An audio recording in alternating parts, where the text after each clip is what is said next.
Hi, it's Andy, and today I'm giving you my January wrap-up. Honestly, I can't believe that January has already been and gone. For the first time ever, it went by in an absolute flash for me, while also, still feeling like it went on for 3 months. But I managed to read 10 books, or 10 things, in January, and I'm more than happy with that. It's more than I read in December. It's a good, solid start, and I loved every single one of the things I read. So I'm just going to go through them with you, give you a little bit of an idea of what I thought, how I felt about them, and yeah, just give you that sort of brief overview. I'll try not to do spoilers. If I do, I will put a sign to say that I'm doing spoilers, but yeah, otherwise I'll try not to do spoilers. First up is the first book I read, which is Livid by Patricia Cornwell. I've been looking forward to this so much. This is the newest edition in the Scarpetta novels. This is number 20 something. I can't quite remember. And I am like 20 odd deep in this series now, and I absolutely adore it. This one, I have to say, this one was not as good as the others I've found. It was very short. Like, it is the shortest book I think she's ever written, and you could tell not much happened and there wasn't an awful lot of depth to it like there is normally, so that was quite disappointing. But considering she's been on a hiatus for a few years and then has come out with a new book or 2 new books back to back, I am more than happy with that. Like, I just want more Scarpetta, like but yeah, I really enjoyed this. What was the last one before this? Autopsy, yeah. So Autopsy and Livid were the 2 newest ones that she wrote, and it has been a little while, so I feel like this is maybe even a setup for what she's going to do in the future. I don't know. Definitely was still enjoyable. It's great to be back in the world with Scarpetta and Marino, Lucy. I absolutely adored it, but compared to the others, it was, what, a 4.5 instead of 5 star. Next up is something I'm counting as 3 different things. So that is Loath to Love You by Ellie Hazelwood, and this is a bind up of 3 separate novellas. So there's Under One Roof, Stuck With You, and Below Zero. And this is sort of 3 different novellas about 3 friends whose names I'm not going to try and remember because I sucked at that when I had been reading it. So yeah, I'll just go in order. So Under One Roof is about these guys here, and basically her old professor had left her half of her estate when she died, and when she goes to the house, there is the nephew of the professor, and they kind of instantly don't like each other. She's aware that the professor didn't like her family, that there was no sort of love in the family, and all he sees is somebody random rocking up to his house going, I own half of this.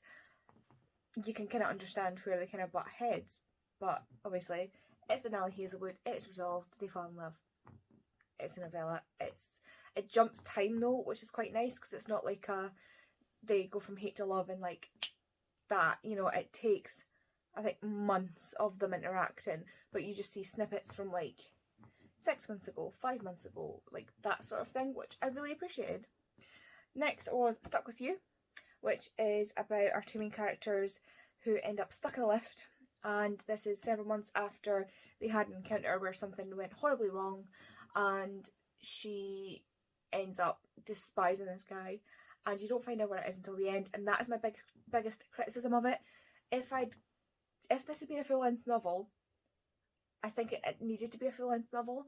So I think if you'd found out what he did at the start, and then it went like, then it went to the lift. So it's like they're trapped in the lift and then it goes back to show you sort of the lead up to it.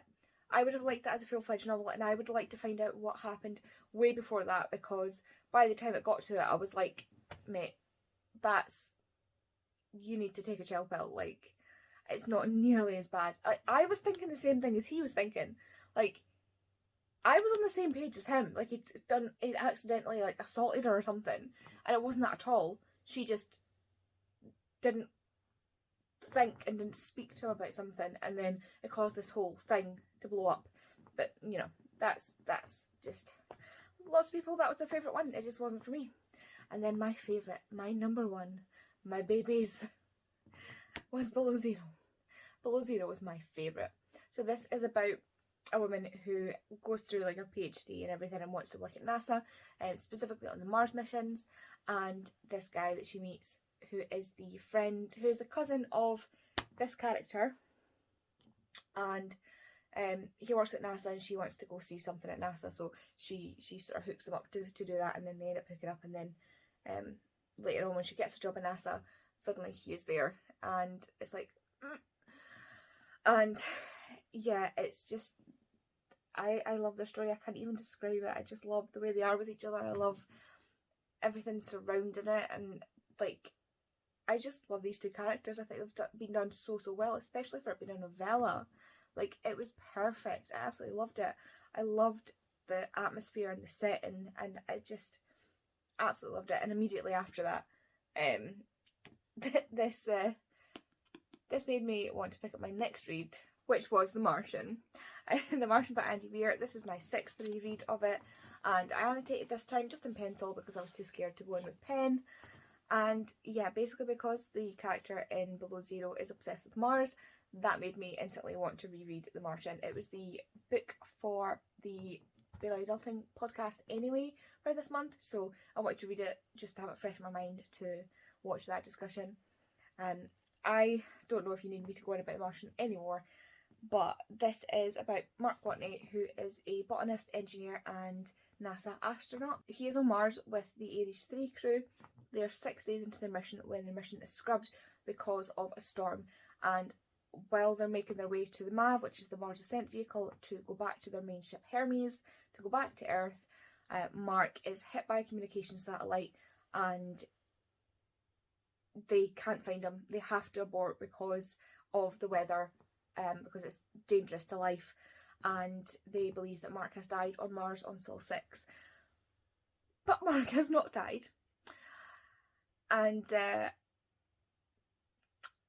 yeah, so he's stuck on Mars basically, and he decides, it kind of goes through these pits and falls of like deciding that that's it, I'm dead, like it's over, and then going, you know what, no, I'm going to survive this. I don't know how, but I'm going to do this. And he's just so funny, and he's just the best character I've ever encountered. I love Mark Watney as a character, and it's basically about him trying to find a way to communicate with Earth to see if there's any way he can be rescued, if there's anything they can do. When Earth obviously discovers that he's still alive, they try and work out what they can do to save him. I just love this so much. He's got such a great humour, and Andy Weir has put so much work into this. He did research with NASA, spoke to NASA astronauts, spoke to NASA scientists to make sure he was getting this as accurate as he could for science fiction. And just the humour in this book is what keeps you going, because this is a very bleak situation. Mark is on, it's not even like he's in the middle of the desert somewhere on Earth where somebody could reach him. He is on Mars, and it takes months to get to Mars. He is running out of food. He has no oxygen because, you know, he's on Mars. He is reliant on everything that is in the hab to keep him alive. And, you know, it's a life or death situation every minute of every day, but Mark has got such a good attitude about it, and he has a plan for everything, or he finds a plan for everything. I just love Mark Watney so much. And please read this. Please watch the Barely Adulting podcast episode on it after you've read it as well, because it's also such a good movie that they did from this. The book is better, but the movie is actually pretty decent. Next up, I read the Heartstopper yearbook. This is basically just kind of what it sounds like, a yearbook. So it's different drawings, different comics, different things about the art and the art style changing, and just how Heartstopper got from a conceptualised thing that Alice made up to what it is now. I just loved this so much. It was such a cool sort of insight, and getting all the, you know, the full colour illustrations and everything. It was just an absolute delight. The little details that she adds, like people with their little pride flags and things like that, and just I cannot tell you how well like Alice has made up this entire universe, or this entire sort of mini universe for Heartstopper, but they've done a fantastic job. I absolutely love this. Next was kind of like a mega reread, so I ended up reading A Dark Shade of Magic and A Gathering of Shadows for the Schwab-along. The Schwab-along show in January was for A Gathering of Shadows, but to reread that, I also needed to reread A Darker Shade of Magic, because I joined in with the live show without actually reading it. So yeah, and then I was actually on the show, I believe. Was this what I was on the show for? Yeah, I think it was. So I needed to reread this, which meant I had to reread this, so I just like binged them both. I loved this even more the second time on reread. The world that has been created by V. Schwab, the relationship that Kel has with his adopted family, the Lila Bard. I don't even know what to say about Lila Bard. And then the addition of characters in A Gathering of Shadows. I love all the characters. They're so well written. You could tell that there's a depth there that you might not get to understand, but you know it's there. There's something behind these characters. There's pain, there's emotion, there's just, I just love this so much. I'm so looking forward to finishing off Conjuring of Light this month. But yeah, I reread these, and if you don't know what this is about by now, I'm really surprised. This is about a world, a universe in which there are 4 Londons, and there is Red London where Kel lives, that's full of magic. There is White London, which is void of magic, but magic users still exist, and the world is dying. There is Grey London, which is basically our London, where magic does not exist. They have no magic. It's all just sort of like our world, basically. And then there's Black London, which used to be a world similar to Red London, but then magic took over and the world died. And it is basically pure magic that lives in Black London, and Black London has been sealed from the rest to stop it from being able to spread and take over the other Londons, or the other worlds rather. London is just sort of the main point. I love this so much. I just do. It's such an interesting concept. The concept itself wasn't what I expected, and that did put me off the first time I read it, but now that I know more about it, having read it before, I absolutely adored the reread. Next, I picked up something that I only picked up recently, and that is Miss Peregrine's Museum of Wonders, an indispensable guide to the dangers and delights of the peculiar world for the instruction on new arrivals. First time. Tori wanted me to keep in how many times I tried to say the word peculiar, because I cannot say it properly. Peculiar. This is the best time I've said it. It must be because I'm on a roll.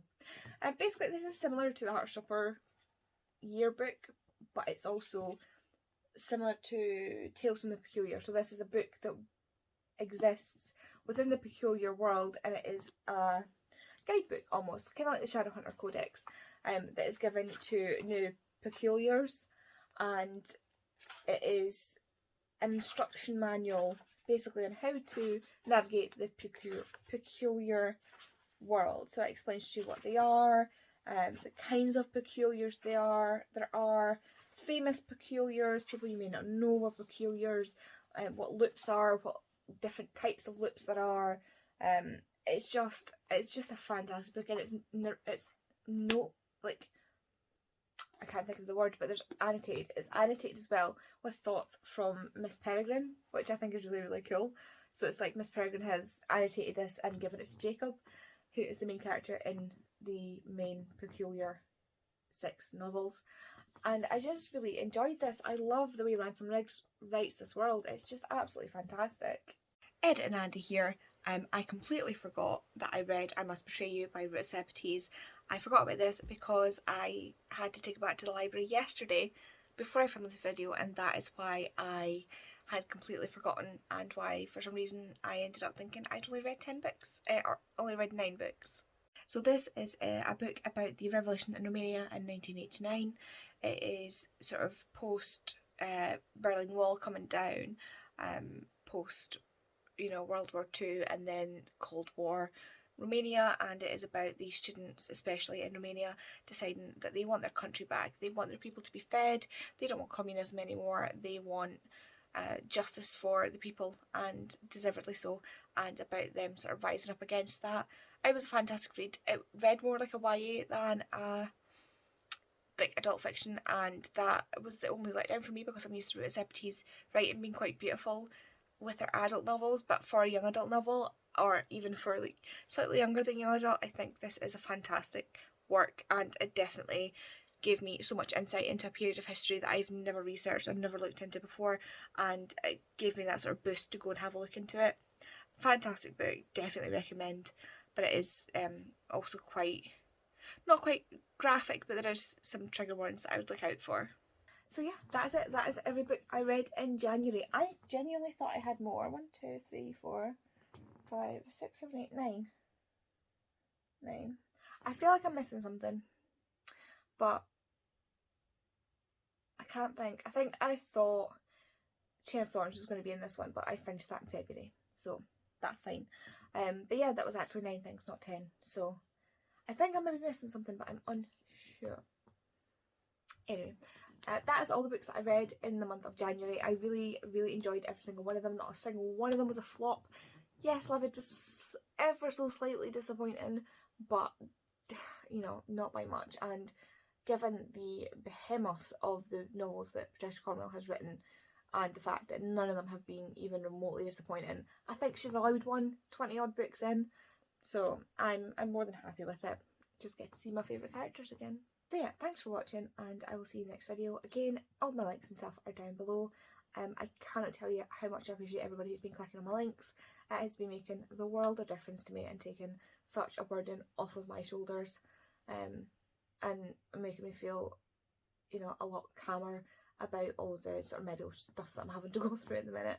But yeah, so thanks very much for watching, and I will see you in the next video. Bye.